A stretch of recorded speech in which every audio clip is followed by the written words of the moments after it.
ഭഗവാൻ ശ്രീ സത്യസായി ബാബ എന്ന സീരീസിന്റെ അടുത്ത അധ്യായത്തിലേക്ക് എല്ലാവർക്കും ഹൃദയം നിറഞ്ഞ സായിരാം. ഒരു ദിവസം ശ്രീരാമചന്ദ്ര മഹാപ്രഭുവും ലക്ഷ്മണനും കൂടി തെരുവിലൂടെ നടക്കുകയായിരുന്നു. അപ്പോൾ ക്ഷീണിച്ച് അവശയായ ഒരു നായയെ കണ്ടു. നായയുടെ ദേഹമാസകലം മുറിവും രക്തവുമായിരുന്നു. കാണുമ്പോൾ ആരോ ഉപദ്രവിച്ചത് പോലുണ്ടായിരുന്നു. അപ്പോ രാമൻ ലക്ഷ്മണനോട് പറഞ്ഞു, ആരാണ്, എന്തിനാണ് ഈ നായയെ ഇങ്ങനെ ഉപദ്രവിച്ചതെന്ന് അന്വേഷിച്ചു വരും. അപ്പോ രാമന്റെ ആജ്ഞപ്രകാരം ലക്ഷ്മണൻ അന്വേഷിക്കാനായി പോയി. നീണ്ട അന്വേഷണങ്ങൾക്ക് ശേഷം അതൊരു ബ്രാഹ്മണനാണെന്നും ആ ബ്രാഹ്മണന്റെ മുന്നിൽ എന്നും ഈ നായ വന്ന് ചാടുകയും വഴിമുടക്കുകയും ചെയ്യുന്നത് കൊണ്ടാണ് ആ നായയെ ഇങ്ങനെ ഉപദ്രവിച്ചതെന്ന് അറിഞ്ഞു. പ്രശ്നം രാമനോട് പറഞ്ഞു. അപ്പോ രാമൻ നായയോട് ചോദിച്ചു, നീ തന്നെ പറയൂ, ഞാൻ എന്ത് ശിക്ഷയാണ് ആ ബ്രാഹ്മണന് നൽകേണ്ടതെന്ന്.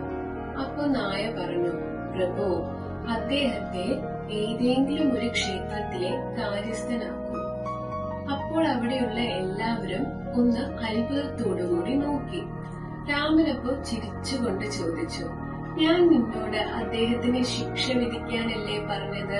അപ്പൊ നീ എന്തിനാ അദ്ദേഹത്തെ ആദരിക്കുന്നത്? അപ്പോ നായ പറഞ്ഞു, പ്രഭു, അത് ആദരവ് കൊണ്ടല്ല.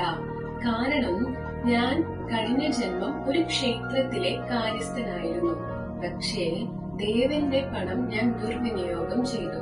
അതിനാൽ ഈ ജന്മം ഞാനൊരു ശുനകനായി ജന്മമെടുത്തു. അതുകൊണ്ട് തന്നെ ഈ തെരുവിൽ നിന്നും പലരുടെ കയ്യിൽ നിന്നും എനിക്ക് നിറയെ ഏറും തല്ലും കിട്ടുന്നുമുണ്ട്. അപ്പോ ഈ ജന്മം അദ്ദേഹത്തെയും ഒരു ക്ഷേത്ര കാര്യസ്ഥനായി നിയമിക്കുകയാണെങ്കിൽ അദ്ദേഹവും അടുത്ത ജന്മം ഉറപ്പായും ഒരു ശുനക ജന്മം എടുക്കും. എനിക്ക് കിട്ടുന്നതിനേക്കാൾ 10 ഇരട്ടി ഏറും തല്ലും അദ്ദേഹത്തിനും ലഭിക്കും. ഭഗവാൻ ശ്രീ സത്യസായി ബാബ ഈ കഥയിലെ നായയും ബ്രാഹ്മണനും മാത്രമല്ല, സത്യത്തിൽ നാം എല്ലാവരും തന്നെ ഈശ്വരന്റെ സ്വത്ത് കൊണ്ടാണ് ജീവിക്കുന്നത്. കാരണം ഈശ്വരന്റേതല്ലാത്തത് ഇവിടെ എന്താണുള്ളത്? ഇത്രയെല്ലാം നൽകുന്ന ഈശ്വരന് നാം എന്താണ് തിരിച്ചു കൊടുക്കേണ്ടത്? നാം ഉറങ്ങുന്നു, ഉണരുന്നു, കഴിക്കുന്നു, കുടിക്കുന്നു.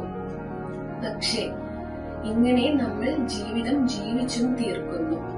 ഈശ്വരന്റെ സ്വത്തുക്കൾ നമ്മൾ ആവശ്യത്തിന് മാത്രം ഉപയോഗിക്കുക. അത് നമ്മുടെ സ്വാർത്ഥ താല്പര്യങ്ങൾക്ക് ഉപയോഗിക്കുമ്പോൾ നാം ഈശ്വരന്റെ സ്വത്തുക്കൾ മോഷ്ടിക്കുന്നതിന് തുല്യമാണ്. കഷ്ടപ്പെടുന്നവരെ സഹായിക്കുക, നമ്മുടെ കർമ്മം അത് വൃത്തിയായി നിർവഹിക്കുക. ജയ് സായിറാം.